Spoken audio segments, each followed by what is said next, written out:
Hi there, welcome to this Tuesday training on allergies, migraines, eczema, vertigo. What do all of these topics have in common? Histamine intolerance. My name is Ashley Anderson, registered dietitian and personal trainer and owner at Move Fully Nourished, where we specialize in nutrition and exercise coaching for active adults who want to achieve stress-free, realistic, and sustainable fat loss through a holistic approach. We help individuals with diabetes, autoimmune conditions, GI disorders, Crohn's, celiac disease, IBS, disordered eating patterns, new and pregnant mamas, picky eaters, and your everyday exerciser looking to live their best and most fulfilling life through sustainable, healthy habit changes. So today's Tuesday topic, I think, is coming in hot as we are approaching allergy season, and histamine intolerance is what I really want to talk about today, because it relates to all these conditions that I mentioned at the beginning of this video. Histamine intolerance is not sensitivity to histamine, but an indication that your body has too much histamine built up and there's an inability to break it down properly. Many times our clients, before working with us, are taking medications upon medications, and medications that inactivate the enzymes that are responsible for histamine breakdown in the body and can produce more gut issues coming from the use of antibiotics, as well as chemicals in our foods are also contributors. So what is histamine? Histamine is a chemical that your body makes that plays a number of important roles, but the main function is help your body really get rid of allergens. So it's part of the natural defense functioning system. And maybe you've heard the word histamine or in an allergic reaction for allergies, or maybe you've heard of antihistamines like Benadryl, Zyrtec, Allegra, Claritin, because they are common quick fixes for seasonal allergy symptom relief. Why or what does it really mean to suffer from seasonal allergies? So that's the question. The symptoms that you experience are actually coming from histamine release and an inflammatory response. So when histamine is released in the body, it causes inflammation to tell your body, hey, there's a potential invader or a pathogen. And histamine is actually what allows our white blood cells, so what helps our immune system, in the body to find and attack pathogens. But when I say pathogens, what I'm really referring to is virus and allergens, by causing blood vessels to swell. So that's an indication in the body that they are present. The body's natural response is then to later break down the histamine to really prevent it from building up and causing ill health. But when your body has too much of it built up, it stops breaking it down naturally, kind of goes into this emergency scenario. So, and that's when you start to experience symptoms. So another thing to mention is that histamine is involved in digestion as well through the stomach acid and our central nervous system. And it works as a messenger between your body and your brain. So when it becomes a problem for you, that's when it builds up. So this happens when your body is really suffering from metabolic disturbances, for example, like a defect in the enzyme producing genes, which make it difficult for your body to break down and metabolize histamine properly. When this happens, histamine can affect many different areas like your brain, your gut, your lungs, and your cardiovascular system. And unwanted symptoms like itchy skin, ears, eyes, nose, eczema, red hives, facial swelling, having difficulty falling asleep, tightness in your throat, heart palpitations, vertigo, so that dizzy experience that you may have, low blood pressure, confusion, irritability, anxiety, or panic attacks, seasonal allergies, so a big topic right now, runny nose and congestion, and then headaches and migraines. Also, acid reflux or other digestive issues like nausea and vomiting, or abnormal menstrual cycles in women. So it impacts quite a bit. And histamine can be broken down by different enzymes in our body in very specific areas. So different areas have different enzymes that help to break down histamine. So for example, the enzyme It's diamine oxidase, and you're going to hear me talk about this throughout our discussion today. It's a big part of the breakdown of histamine, and it helps in gut balance on histamine levels, so in the gut and in the body, and works in the digestive tract. In other areas of the body, like your spine, your kidneys, your liver, your lungs, histamine is broken down by N-methyltransferase, which is shortened as HNMT, which breaks down histamine when histamine is in spaces between cells, so kind of interstitial, between those cells in your body, basically acting as a mop, kind of getting rid of excess histamine that's been broken down. When DAO, so more so in the lining of the gut and the GI tract, when DAO and HNMT are not present, or when you are suffering from metabolic issues that make it really hard to break down histamine, then histamine builds up over time. And that is when you experience one of the symptoms that I mentioned before. So now you may be wondering how vertigo or migraines become symptoms of histamine intolerance, or how you can become anxious or lose sleep over it. First, vertigo or dizziness occurs from the clogging of the eustachian tubes in your ears, and they become really like filled with mucus, and due to histamine release in your body responding to an allergen, and that's what throws off your balance. So there's a connection there. Migraine headaches occur from a buildup of nitrate oxide and endothelial monocytes released by histamine.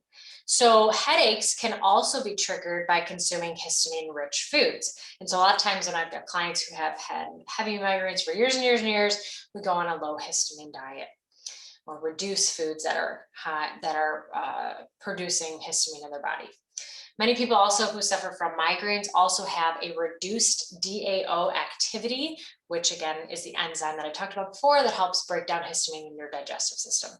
So they may have two things going on at once: one, high histamine intake, and two, a reduction in activity of the enzyme needed to actually break down histamine in the GI tract. So you can see how those are connected, right? It's like what's in your gut and then what you're putting in your gut, right? So researchers have found that mast cells play a role in our internal clock. So now we're going to talk a little about sleep, right? So these cells have their own internal clock, mast cells do, that are regulated by a set of genes as well as stress and what you eat. So histamine from mast cells in the brain can promote wakefulness and changes in behavioral states, leading to insomnia. And anxiety stems from the hypothalamic pituitary adrenal axis, usually referred to as the HPA axis. So hypothalamic and pituitary in the brain to the adrenal glands, and can increase the number of mast cells in the brain when histamine acts as a messenger to the brain, which brings on anxiety-like behavior. So again, connection there with how we feel and how that extends into sleeping patterns and feelings of anxiety. Well, first of all, diagnosing this type of intolerance can be challenging, histamine intolerance, because the symptoms range from minor to severe, and they can impact your entire body. Also, it's difficult to pinpoint because you may experience symptoms when your body reaches a certain threshold. So you may not suffer from immediate symptoms even after consuming a histamine-rich food. It could happen 48 hours later, 24 hours later. And so pinpointing that can be difficult. Histamine intolerance also differs from a true allergic reaction, because with an allergic reaction, it is an IgE response, which means that antibodies are produced in your system and antibodies travel to the cells, causing an allergic reaction. So basically, fancy words for you eat something, you have a reaction response, you have a symptom. With histamine intolerance, you don't have that immediate response, immediate reaction. It's delayed. Oftentimes it is delayed. So that's what makes it difficult, because it's not mediated by what we call an IgE, an allergic response. So if you are suffering from chronic stress, sleep disturbances, anxiety, thyroid dysfunction, or other conditions, you could be at a higher risk for developing histamine intolerance. So it is something to pay attention to, because A lot of people are stressed these days. A lot of people are having trouble sleeping, and a lot of people have high anxiety, and what we see a lot in our one-on-one coaching clients. So what can you do about it? At Move Fully Nourished, there are tests that we can run with our clients that help us to determine if they're experiencing leaky gut or intestinal permeability, which is again connected. So we also assess risk factors for histamine intolerance. And we assist our clients in following a low histamine, oftentimes before testing, to really start to confirm, is the client feeling better? Are you starting to see a reduction in symptoms? Are you starting to sleep better, feel better overall? So if your symptoms start to subside, there's a good chance that you're suffering from histamine intolerance. It could benefit from some form of that modified diet in the long term. Also, with this Tuesday training topic, I bring you, it's time to talk about stress, because we always talk about stress whenever we talk in our Tuesday topics. So high stress levels have a huge impact on histamine production in the body. Ultimately, stress affects which foods you're able to consume without a reaction or experiencing symptoms, and which foods cause the greatest response. So with our one-on-one coaching clients, we're always assessing, discussing, and validating the stressors that are impacting the lives of our clients, because every level and stage of life presents a different and a new stressor. So it's an extremely important topic to address and discuss. Stress is a risk factor that deserves a lot of attention. So it also increases inflammation and puts a heavy burden on your body. Constant stress or perceived stress. So maybe you are someone who has a low stress tolerance or low stress resilience, we say, and that is where something happens and, oh my gosh, it is the end of the world. It's an immediate reaction, immediate response. Whereas it might be someone else would be in the same situation, scenario, and they say, okay, well, I guess I just have to deal with that and then move forward. So why I want to highlight that, because again, going back to perceived stress, it overtaxes your adrenal glands. And that leads to people feeling jittery, experience again insomnia, and the HPA axis, so brain, hypothalamus, pituitary, and then adrenal axis in the brain, as I mentioned before, becomes so exhausted and it starts to decrease activity, and that's where many people experience adrenal fatigue. This presentation is not about adrenal fatigue here, but I needed to mention it at this point. So earlier I discussed that some people have an HPA axis dysfunction. So they may be overburdened first with histamine, not able to break it down properly, which makes their symptoms worse and can lead to other health issues. Personally, I grew up very stressed. As a child, I had a lot of GI issues. And the day I started working on my mental health, working with therapists, meditating, practicing yoga, letting things roll off my shoulder instead of internalizing it, was the day that everything turned around for my health biomarkers. My labs looked better, my overall mindset changed, and it's just important to really address and talk about why stress impacts everything in your body. Okay, so what are some of the most common causes of histamine intolerance? Let's go back to histamine and talk a little bit deeper here.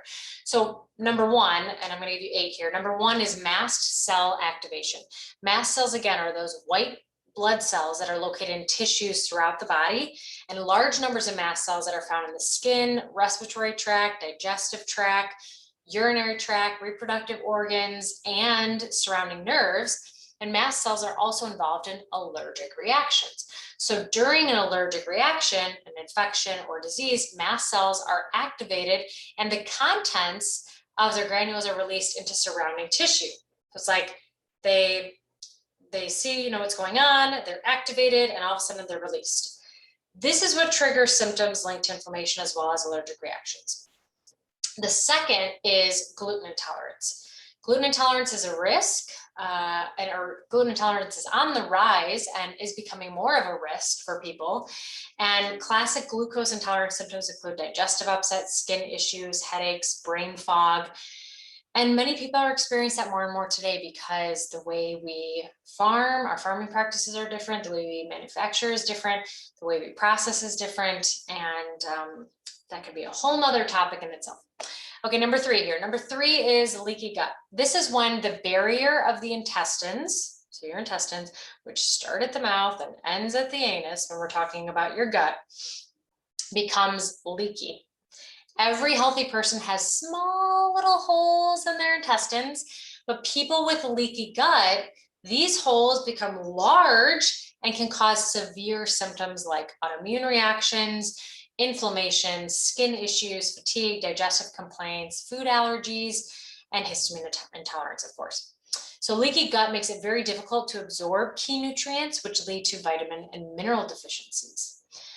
Okay, the fourth reason, or fourth way that histamine intolerant become prevalent is gut infections. So I'm talking about microbial or fungal infections, and histamine intolerance, they go hand in hand. Number 5, or the 5th most common cause of histamine intolerance, is inflammatory digestive diseases. And this includes Crohn's disease and ulcerative colitis. Number 6 is nutrient deficiencies. So having a deficiency in certain vitamins or minerals can lead to problems of histamine intolerance. And copper and vitamin C are also necessary components of that DAO production, or the enzyme needed to help reduce histamine in your body, as well as B6 and zinc. Common cause number 7 is genetic mutations. There are several genetic mutations that are linked to histamine intolerance. And while testing for DNA and SNPs, so that those are the synapses, has become easier, like people are doing more genetic testing these days, and really in the last few years, it also could open up a whole other list of things that you may not want to know about. But in terms of just trying to see the relationship between how your enzymes are breaking down histamine and not, it could be a really helpful tool. The 8th cause is one that I see most often. It's most prevalent, is the use of medications like NSAIDs, antidepressants, immune modulators, antiarrhythmias, antihistamines, and histamine blockers can all lead to low DAO, which, like I discussed before, helps your body break down and get rid of histamine.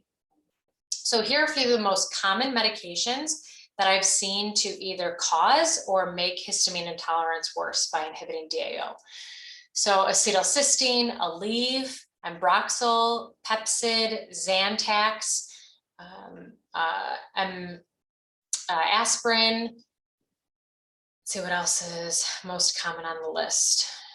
Haldol, metamizole, narcotics. So the list goes on. I mean, there's a ton more to include here, but those are some of the most common that we see. So having histamine intolerance can often feel overwhelming and confusing. However, there are a number of things that you can do to feel better and getting your levels under control. If you or someone you know think you have a histamine intolerance, I encourage you to reach out to a functional medicine professional, dietitian who can help you in this, or a doctor that can help you navigate through your symptoms so you can find relief to live your best and most fulfilling life. If you'd like to learn more about how we help our clients do just that, you can visit movefullynourished.com and click Apply Now and fill out our one-on-one coaching application to hop on a complimentary discovery call to learn more. Thank you so much for joining. And again, my name is Ashley Anderson. Have a fantastic rest of your day.